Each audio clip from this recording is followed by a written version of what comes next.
It was Christmas Eve, and the little town of Norwich lay quiet under a blanket of freshly fallen snow. The streets were lined with wreaths and twinkling lights, but an eerie silence hung in the air. There were no carolers, no last-minute shoppers, just the quiet crunch of snow beneath the boots of those hurrying home. In a modest house on the edge of the woods, Mary Talbot tucked her daughter, Lily, into bed.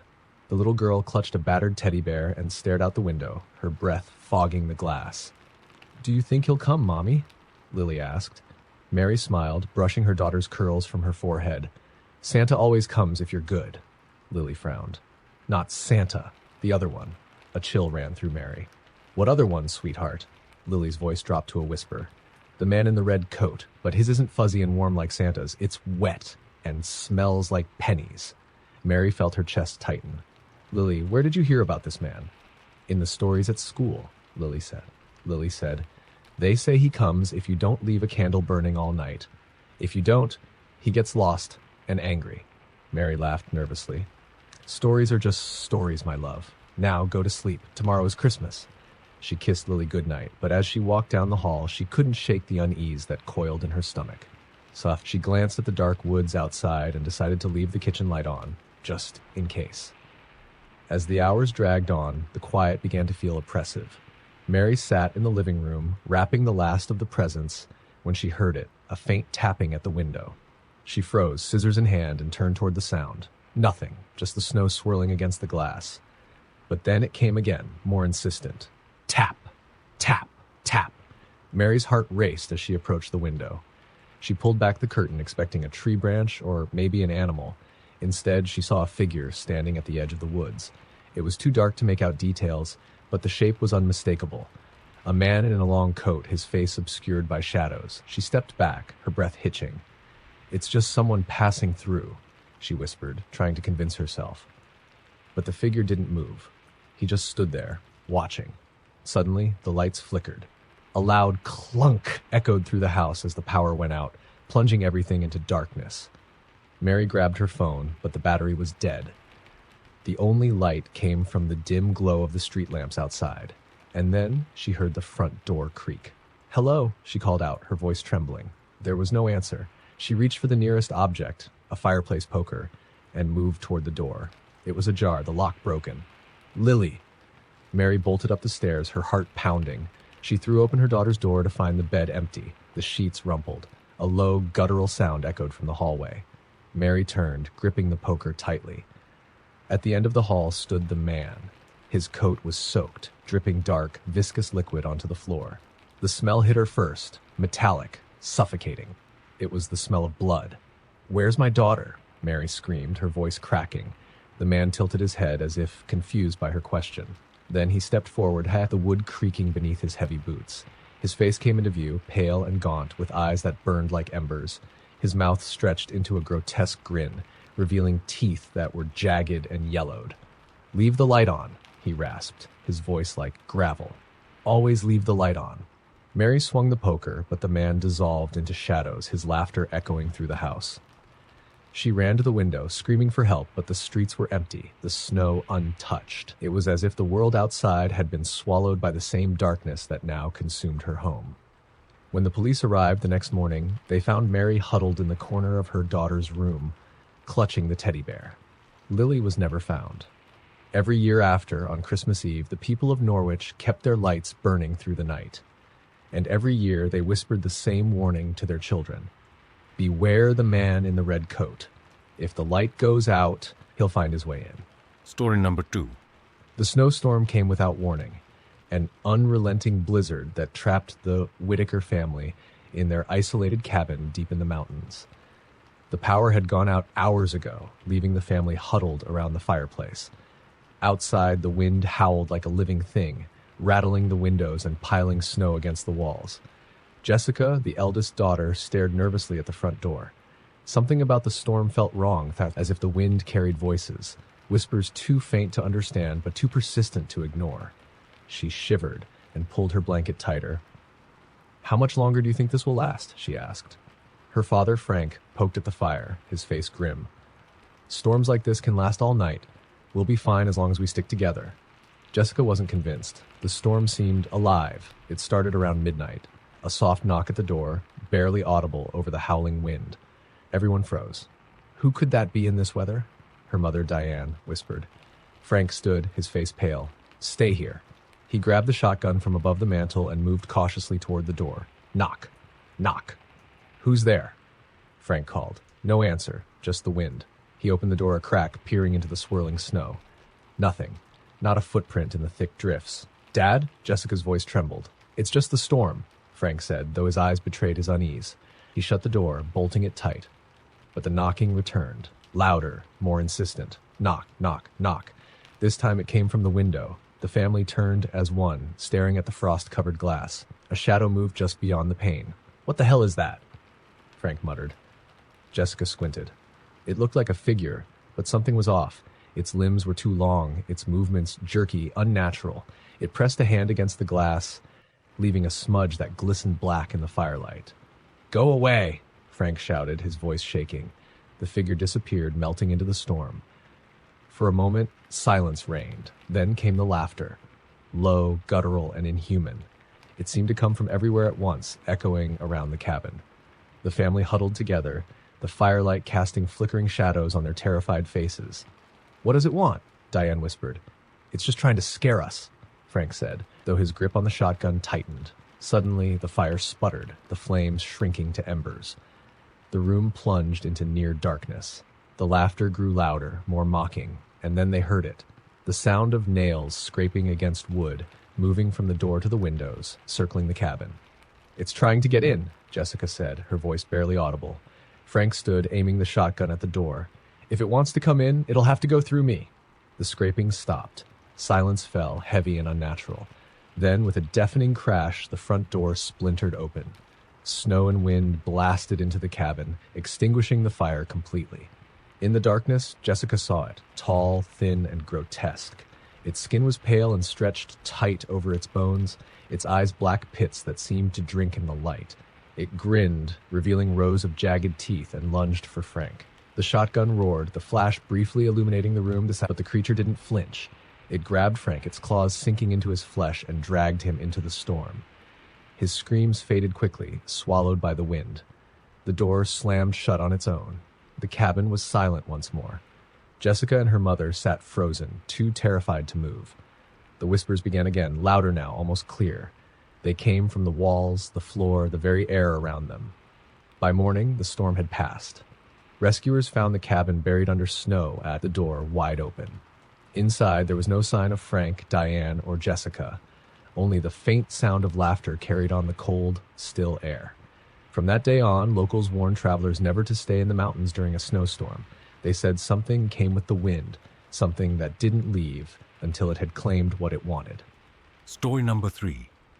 It was a few nights before Christmas, and Andrew and his family had just moved into an old, sprawling farmhouse on the outskirts of town. The house had stood empty for years, but it was all they could afford. With 3 kids and mounting bills, they were grateful to have a roof over their heads, even if the place gave off an unsettling vibe. The previous owners had left a curious relic behind, a life-sized, antique Santa Claus figure. It stood in the corner of the living room, its painted eyes twinkling and a sack of toys slung over its shoulder. The red velvet coat was faded and the beard was slightly yellowed, but it seemed harmless enough at first. The kids, Emma, Josh, and little Sophie, were both fascinated and creeped out by the figure. Sophie, the youngest, nicknamed it Jolly Nick and insisted on saying goodnight to it every evening. Andrew and his wife, Lauren, found it amusing, brushing off the odd sense of unease that seemed to linger whenever they were near it. On the first night, as they were unpacking, Andrew noticed something strange. The Santa figure seemed closer to the fireplace than before. Did one of the kids move it? He asked Lauren. She shook her head. Probably just your imagination. But that night, strange noises echoed through the house, soft shuffling sounds like footsteps and the faint creak of floorboards. Andrew assumed it was the old house settling. The next morning, Sophie was the first to notice. Jolly Nick's different, she said, pointing excitedly. Lauren frowned. The Santa figure's head was tilted slightly to the side, as though it were watching the doorway. Did one of you touch it? Lauren asked the kids. They all shook their heads wide-eyed. That evening, after the kids had gone to bed, Andrew decided to move the Santa figure to the basement. "It's creeping them out," he told Lauren. He lugged the heavy figure down the rickety stairs and shoved it into a corner, facing the wall. But when Lauren came downstairs the next morning, the Santa figure was back in the living room, standing in the same corner it had been before, only now its sack seemed fuller, bulging unnaturally. Andrew was furious, convinced the kids were playing a prank. He questioned each of them, but their confusion and fear seemed genuine. That night, Andrew and Lauren locked the Santa figure in the basement, wedging a chair under the door handle for good measure. Around 3 a.m., Sophie's screams shattered the silence. Andrew and Lauren bolted to her room to find her sobbing in her bed. "Jolly Nick was here," she cried. He was standing in the corner, watching me." Andrew's blood ran cold. He searched the room, but it was empty. To reassure Sophie, he opened the basement door to prove the Santa figure hadn't moved. But it was gone. Frantic, Andrew searched the entire house. He finally found it in the hallway outside Emma and Josh's room, its head tilted, its hand raised as if reaching for the doorknob. Andrew grabbed the figure, dragged it outside, and set it on fire. The flames consumed the fabric and paint, but as the plastic skeleton melted, a foul stench filled the air. Something was wrong. Beneath the layers of melted plastic and charred fabric, they found bones. Small, child-sized bones. Lauren collapsed, screaming, while Andrew called the police. The investigation revealed a horrifying truth. The Santa figure had been used by the farmhouse's original owner, a deranged toy maker, to conceal the remains of children he had lured to the property decades ago. Though the figure was destroyed, the nightmare didn't end. On Christmas Eve, Sophie woke up to find her bedroom door ajar. In the dim moonlight, she saw him, Jolly Nick, standing in the corner, his sack bulging, his head tilted, and his eyes glinting in the dark. This time, he whispered, "It's your turn." By morning, Sophie was gone, and the only trace left behind was a faint trail of soot leading out into the snow. The farmhouse stands abandoned now, but locals swear that every Christmas they hear faint laughter and the crunch of boots in the snow outside, followed by soft whispers that say, "Ho, ho, ho!" Story number 4. The legend of the Black Caroler was one that every resident of the small town of Mill Haven knew, though few dared to speak of it. It was said that on Christmas Eve, if you heard a lone caroler singing outside your door, you should never look, never open the door, never acknowledge the song. It began with a soft hum, a haunting melody that drifted through the night like a ghostly lullaby. Those who ignored the warnings, who dared to peek through their curtains or open their doors, were never seen again. Sophia had always dismissed the story as nonsense, just another spooky tale to keep kids from wandering the streets after dark. But this Christmas Eve, as she sat alone in her cozy house at the edge of town, the story crept unbidden into her mind. The snow fell thick and heavy outside, muffling all sound. Her tree glowed warmly in the corner, and the faint crackle of the fireplace filled the room. She sipped her wine and chuckled at her own unease. Then she heard it. A soft, sweet voice, humming a melody that was achingly beautiful yet deeply unsettling. It came from the street, growing louder with each passing moment. Sophia froze, her wine glass suspended midair. Her heart began to race as the humming turned into words. "Deck the halls with boughs of holly." The voice was melodic but hollow, as though the singer were standing just outside her window. "Fala!" Her breath hitched. The sound was so clear, so close, it felt as if the caroler were inside the house. She wanted to look, to glance out the window and prove to herself it was just a neighbor or a trick of her imagination. But the legend flashed in her mind. Never look, never open the door. The singing grew louder, more insistent. "'Tis the season to be jolly." She clenched her fists, forcing herself to stay still. But then came the knock. A soft, rhythmic tapping at her front door. Sophia's throat tightened. The singing continued, the voice growing colder, darker, yet still horribly sweet. "Don we now our gay apparel." The knocking grew louder, more forceful. Sophia grabbed her phone and dialed the police. The line connected, but all she heard was static. Panic clawed at her as the singing shifted, the lyrics warping into something unfamiliar.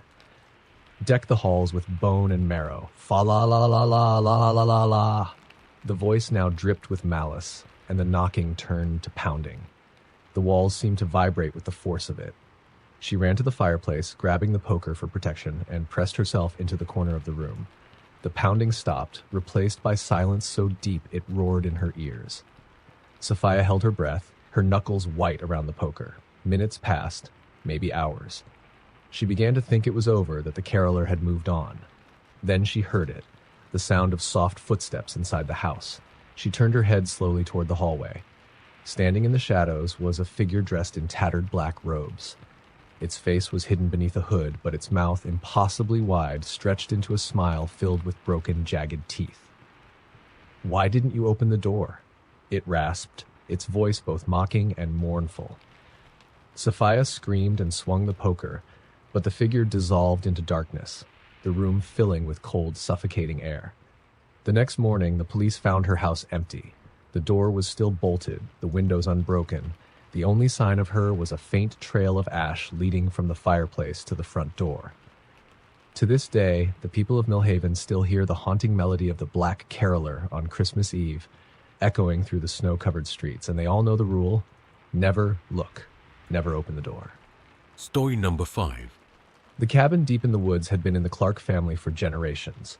It was tradition to spend Christmas there, snowed in, surrounded by the serene isolation of towering evergreens.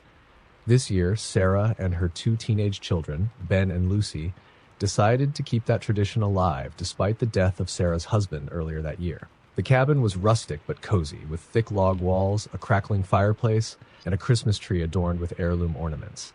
But something about the place felt off this year. The forest seemed darker, the wind colder, the silence heavier. On Christmas Eve, as the family settled in for the night, Sarah heard it. A faint scratching sound at the window. "Just the wind," she whispered to herself, but the sound continued, rhythmic and deliberate. She peered through the frosted glass, but saw only the forest, shadows dancing under the moonlight. "Mom?" Lucy's voice startled her. "It's nothing," Sarah said quickly. "Go back to bed." But Lucy frowned. Ben said he heard footsteps outside his window. Sarah's heart skipped. "It's just animals, nothing to worry about." Lucy didn't look convinced, but returned to her room. Midnight, the scratching stopped, replaced by a deep, echoing knock at the front door. Sarah froze. No one ever came out here. No one should even know they were here. "Who's there?" she called, her voice trembling. Silence. Then came a whisper, so soft she wasn't sure she'd heard it. "Let us in." She backed away from the door as Ben and Lucy appeared at the top of the stairs, their faces pale. "Stay up there," Sarah ordered, grabbing the poker from the fireplace. The knocking grew louder, more insistent. "Let us in," the voice repeated, this time louder, almost a growl. Sarah's grip on the poker tightened. "Go away," she shouted. The knocking stopped. For a moment, all was silent. Then came the sound of laughter, high-pitched, childlike, but wrong, as if it were distorted. Ben screamed. Sarah turned to see a figure standing at the window, peering in. Its face was pale and elongated, with hollow black eyes that gleamed in the firelight. It smiled, revealing sharp, uneven teeth, and raised a skeletal hand to tap on the glass. "Let us in," it whispered again. Sarah grabbed the kids and rushed upstairs, barricading them in a bedroom. She held the poker tightly, her heart pounding as the laughter echoed from all sides of the house. The windows rattled, and the whispers grew louder. By morning, the forest was silent again. The sun rose, casting a golden glow over the untouched snow. When Sarah finally opened the door, she found no footprints in the snow, no sign anyone had been there. But something was different about the cabin. The family heirloom ornaments on the tree had been replaced with crude, handmade decorations, carved wooden faces with hollow eyes and sharp smiles. The Clark family never returned to the cabin after that Christmas. Years later, the new owners reported strange occurrences on Christmas Eve. Laughter in the woods, whispers at the windows, and the faint, rhythmic scratching of skeletal fingers against the glass. They say, the figures only want one thing, an invitation to come inside. Story number 6. The wind was bitter that Christmas Eve, howling through the narrow alleys of Black Pine Village, carrying the promise of a brutal storm. Families huddled indoors, fireplaces roaring, windows tightly latched against the chill. But not everyone was safe. Thomas Cooper, the local handyman, trudged through the snow, grumbling about last-minute errands. He had been called to fix the old church bell, which hadn't rung in years. The priest had insisted the bell needed to ring at midnight for the Christmas service, and Thomas, known for his reluctance to say no, agreed. The church stood at the edge of the village, surrounded by ancient, frost-bitten trees. Its steeple loomed against the night sky like a skeletal hand clawing at the heavens. As Thomas approached, the heavy oak doors creaked open on their own. Inside, the air was colder than it was outside, and the dim light of his lantern barely penetrated the gloom. Dust floated in the air, disturbed only by the faint scuttling of mice in the corners. "Bloody bell better be worth it," Thomas muttered, climbing the rickety stairs to the belfry. The bell tower was a freezing, windswept space, open to the elements. The massive iron bell hung ominously, coated in decades of grime. As Thomas inspected the rusted mechanisms, he noticed something carved into the base of the bell. Strange symbols. "What the hell is this?" he murmured, running his gloved fingers over the deep grooves. Suddenly, a low, resonant hum filled the air. The bell vibrated, though Thomas hadn't touched it. The sound grew louder, deeper, until it seemed to seep into his bones. He stumbled back, clutching his ears. "Stop it!" he shouted, but the sound persisted, accompanied by whispers, dozens of voices speaking in a language he didn't recognize. The air grew icy, and the shadows in the belfry seemed to thicken, coalescing into shapes. Thomas blinked, and the shadows took on human forms, tall, gaunt figures draped in tattered black robes, their faces obscured. One stepped forward, raising a skeletal hand to point at him. "Why have you come?" the figure intoned, its voice echoing like a distant thunderclap. I'm just here to fix the bell," Thomas stammered, backing away. "You have disturbed the seal," the figure hissed. The bell let out a deafening gong, and the shadows surged forward. Thomas screamed as freezing hands gripped him, dragging him toward the edge of the tower. The last thing he saw was the ground rushing up to meet him. When the villagers found Thomas's body the next morning, it lay in the snow beneath the bell tower. His eyes were wide with terror, his face twisted into an expression of agony. The priest insisted the bell had rung at midnight, though no one could explain how. After Thomas's death, the church fell into disuse, the bell falling silent once more. But every Christmas Eve, those who dare venture near the church claim to hear it tolling, deep, mournful gongs that echo through the frozen air. And if you stand too close, they say, you might hear the whispers, pleading, accusing, and warning you to leave before it's too late. Story number 7. The Harper family had always loved Christmas, and this year was no exception. Their house glowed with festive lights, stockings were hung by the fireplace, and the smell of freshly baked cookies filled the air. The only thing out of place was the new elf figurine. It had arrived in an unmarked box on their porch, wrapped in old crinkled paper. There was no note, no sender's name, but the elf was charming in a vintage, handmade way. Its painted face wore a mischievous grin, and its glassy eyes sparkled with lifelike detail. "Weird gift," Tom, the father, said as he placed it on the mantel, "but it's kind of cute." That night, as the family gathered to watch a Christmas movie, the elf seemed to catch the glow of the fireplace in an odd way. Its glassy eyes appeared to shift, almost as if it were watching them. Mom, their youngest daughter, Lily, whispered, "I don't like that elf. It's just a doll." "Sweetheart," her mother, Karen, reassured her. But Lily wasn't convinced. The next morning, the family woke to a strange sight. The elf was no longer on the mantel. Instead, it sat on the kitchen counter, facing the fridge. "Very funny," Karen said, eyeing Tom and their teenage son, Max. "Wasn't me," Max said, shrugging. "I didn't touch it either," Tom added. Karen frowned, but brushed it off. Later that day, while wrapping presents, Karen felt a chill run down her spine. She glanced toward the mantel. There it was again, the elf. But she was sure she'd left it in the kitchen. "Tom?" she called, her voice uneasy. "What's up?" he replied, poking his head in. "Did you move the elf again?" "No." "Why?" Karen didn't answer, just stared at the figure. Its grin seemed wider. That night, strange noises filled the house. Soft footsteps, the creak of furniture, the faint sound of something dragging across the floor. Tom got up to investigate, but found nothing out of place. Until morning. The Christmas tree was knocked over, ornaments shattered on the ground, the stockings were ripped from the mantel, and on the coffee table sat the elf, its hands smeared with something dark. Karen's stomach turned. Was it blood? "Enough is enough," Tom said, grabbing the elf and throwing it into the trash bin outside. Lily cried, begging him not to upset it. "It's just a stupid doll," Tom snapped, slamming the lid shut. That night, the family tried to settle down, though unease hung heavy in the air. At 3 a.m., Karen woke to a scratching sound at the bedroom door. "Tom," she whispered, shaking him awake. The scratching grew louder, more frantic. Tom grabbed the baseball bat he kept under the bed and flung open the door. Nothing was there. But as they turned, they saw it. Sitting on the dresser, its grin impossibly wide, its eyes now glowing faintly red. "I threw you away," Tom whispered, his voice trembling. The elf tilted its head. "No, you invited me in," it said, its voice high and rasping. Karen screamed as the lights in the room flickered and went out. The Harper family was never seen again. When neighbors entered the house days later, they found the living room perfectly staged, as if waiting for Christmas morning. The only thing out of place was the elf, sitting proudly on the mantel. Its grin was wider than ever, and its eyes seemed to glisten, almost alive. No one dared to touch it. They say it's still there, waiting for its next family.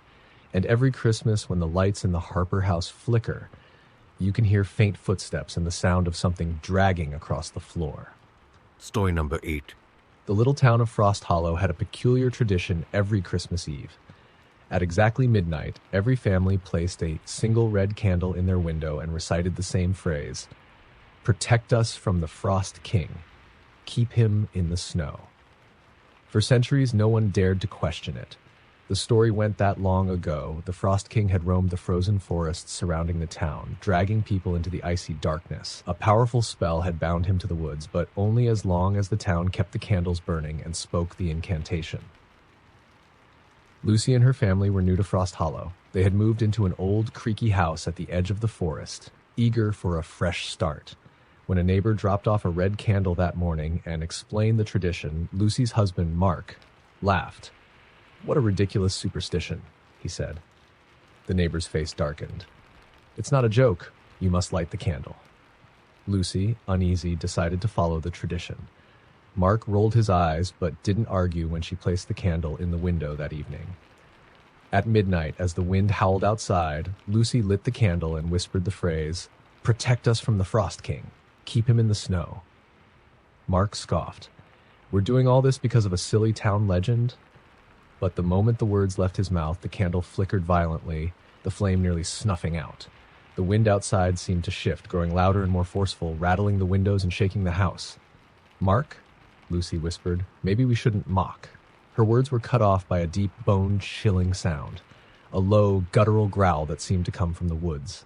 The power went out, plunging the house into darkness. The only light came from the dim, flickering candle. "Probably just the wind," Mark said, though his voice lacked confidence. Then came the scratching. It started at the back door, slow, deliberate scrapes, as though claws were raking against the wood. Lucy grabbed her children, pulling them close. Mark grabbed a flashlight and edged toward the door. "I'll check it out," he said, though his hands trembled. He opened the door slowly, shining the flashlight into the snow. The beam illuminated deep, claw-like tracks leading from the woods to their house. "An animal?"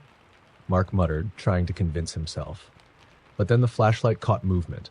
Something tall, impossibly thin, standing just at the edge of the forest. Its eyes glowed a pale blue, and its body seemed made of ice and shadow, steam rising from its skeletal frame. The Frost King. Mark slammed the door and locked it, his face pale. "There's something out there," he admitted, his voice shaking. The growling grew louder, now coming from all sides of the house. The windows began to frost over, the ice spreading unnaturally fast, sealing them in. "Keep the candle lit," Lucy cried. But the flame flickered violently, as if struggling against an unseen force. The Frost King's voice seeped through the walls, a cold, hollow whisper. "You didn't believe, now you'll see." The family huddled together, the temperature inside plummeting. Frost crawled across the walls and ceiling, and their breaths turned to mist. The scratching turned to pounding, and then the sound of glass shattering echoed through the house. "Stay here!" Mark yelled, grabbing a fireplace poker and running toward the noise. Lucy held the children tightly, tears streaming down her face as the candle's flame dwindled to a faint ember. She whispered the incantation again and again, her voice desperate. "Protect us from the Frost King. Keep him in the snow." But it was too late. Mark's scream tore through the house, followed by a deafening silence. The frost began creeping toward them, faster now, encasing furniture, walls, and the floor in shimmering ice. The last thing Lucy saw was the Frost King stepping into the room, his glowing eyes fixed on her as he reached out with clawed, frozen hands. The next morning, Frost Hollow woke to find the Harper house completely encased in ice, the windows frosted over, and no sign of the family inside. The townsfolk didn't dare investigate. They knew what had happened. The Frost King had claimed another family, their candle left burning too weakly to hold him back. To this day, the house stands abandoned, a permanent reminder of the Frost King's wrath, and every Christmas Eve, the people of Frost Hollow make sure to light their candles and whisper the incantation, praying it will be enough to keep the monster in the snow. Story number 9. It was the night of December 23rd when the snowstorm hit. The roads became impassable, power lines snapped under the weight of ice, and the small mountain town of Willow Creek was plunged into darkness. For the residents, it wasn't unusual. Winters were harsh here. Lila Thompson and her nine-year-old son Evan their first Christmas alone since her husband's passing. And she had promised Evan they'd make the best of it, decorating their cozy cabin, baking cookies, and watching old holiday movies by candlelight when the power went out. But as the storm raged outside, something felt wrong. Around midnight, Evan was the first to notice. "Mom," he whispered, shaking her awake. "There's a man outside." Lila's heart skipped. "What? Where?" Evan pointed to the frosted window. "He's just standing there, looking at the house." Lila grabbed a flashlight and shone it through the window, but all she saw was the swirling snow. "There's no one there, sweetheart," she said, though her voice wavered. Evan frowned. "But I saw him. He was wearing a red coat and had a big sack on his back." Lila tried to reassure him, but the description sent a shiver down her spine. The next morning, Lila found something strange on their front porch. A small gift box, wrapped in crimson paper, tied with a black ribbon. There were no footprints in the snow, no sign anyone had been there. Inside the box was a single wooden toy soldier, painted with meticulous detail. "Did you put this here?" she asked Evan. He shook his head, eyes wide. "Is it from Santa?" But Lila felt uneasy. The craftsmanship was too eerie, the soldier's painted eyes almost lifelike, its face twisted into a sinister grin. She set it on the mantel, deciding to think no more of it. That night, as the wind howled, the noises began, soft, scuttling sounds like something small moving through the house. Lila checked every room but found nothing. At 3 a.m., she heard a faint clinking sound, like tiny wooden feet tapping against the hardwood floor. When she stepped into the living room, her blood ran cold. The toy soldier was no longer on the mantel. It was standing upright on the coffee table, its head tilted slightly, its painted grin wider than before. "Evan!" she called, backing away. He came running, rubbing his eyes. "What's wrong, Mom?" She pointed to the toy soldier, but Evan looked confused. "It's just a toy," he said. "You probably moved it." "I didn't," Lila whispered, her voice shaking. Evan shrugged and went back to bed, but Lila couldn't sleep. She locked the soldier in a cupboard and wedged a chair under the door handle for good measure. The next morning, the cupboard door was wide open, the chair knocked over. The toy soldier was back on the mantel, but now there were two. A second gift box sat on the porch, identical to the first. Inside was another toy soldier, identical to the first, but holding a tiny axe. Lila wanted to throw them into the fire, but something stopped her. The soldiers seemed to be watching her, their painted eyes daring her to try. That night, she stayed awake, clutching a kitchen knife, her ears straining for the slightest sound. At midnight, the noises began again. The sound of tiny feet grew louder, joined by faint, high-pitched whispers she couldn't understand. Suddenly, the bedroom door creaked open. Lila's flashlight beam fell on the soldiers. There were now 3, standing in a perfect line, their tiny weapons raised. Evan screamed from his room. Lila bolted, finding him cowering under his blanket. "They're everywhere," he sobbed. The soldiers were in his room too, dozens of them, marching in formation, their painted grins now showing sharp, jagged teeth. Lila grabbed Evan and ran for the front door, but the storm had piled snow against it, trapping them inside. The whispers grew louder, turning into chants. The soldiers closed in, their tiny weapons gleaming in the dim light. The next morning, the storm cleared, and the townsfolk ventured out to check on their neighbors. When they reached Lila's cabin, they found the door ajar, the interior eerily pristine.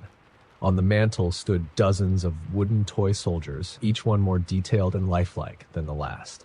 At the center of the display was a new figure, a wooden woman and child, their faces frozen in expressions of terror. No one in Willow Creek ever spoke of the Thompson family again. But every Christmas, the cabin remains untouched, the soldiers still standing, their painted eyes glinting in the winter light. Some say if you get too close, you can hear the whispers. March, march, march, join us in the snow. Story number 10. The Christmas snow fell softly on the small, isolated village of Rutherwood, blanketing its streets in an eerie stillness. Twinkling lights adorned every house, their glow reflecting off the icy roads. But this year, the festive spirit was overshadowed by an unsettling rumor. A sinister presence was said to haunt the woods surrounding the village, preying on those who ventured out after dark. It began with whispers of a cloaked figure glimpsed at the edge of the forest, its eyes glowing a malevolent red. Villagers spoke of strange sounds at night, low, guttural growls and the snapping of twigs too deliberate to be mere animals. They called it the Yule Haunt, a creature cursed to wander during the 12 nights of Christmas, hunting for lost souls to claim. Martha, a single mother of 2, dismissed the stories as the product of overactive imaginations. She had no time for folklore. Her children, Lily and Sam, depended on her to make Christmas special. So, when the power went out on Christmas Eve, she bundled the kids up and decided to brave the woods to fetch firewood from an old abandoned shed her late husband had once used. The forest was deathly quiet as they trudged through the snow, their breaths visible in the frosty air. The bare branches of the trees loomed overhead like skeletal hands, and every step seemed to echo louder than it should. Sam, clutching his flashlight, tried to act brave, but he kept glancing nervously over his shoulder. Lily, barely 8, held Martha's hand tightly, her small mittened fingers trembling. They reached the shed, its wooden frame creaking under the weight of years and snow. Inside, Martha found a pile of dry logs and began stacking them in her arms. As she worked, the wind outside picked up, carrying with it a sound that froze her blood. A distant, haunting wail that seemed to come from everywhere and nowhere all at once. "Mom," whispered Sam, his voice trembling, "I think we should go." Martha nodded, trying to mask her own fear. But as they stepped out of the shed, the flashlight flickered and died, plunging them into darkness. Lily whimpered, and Martha fumbled for the matches in her pocket.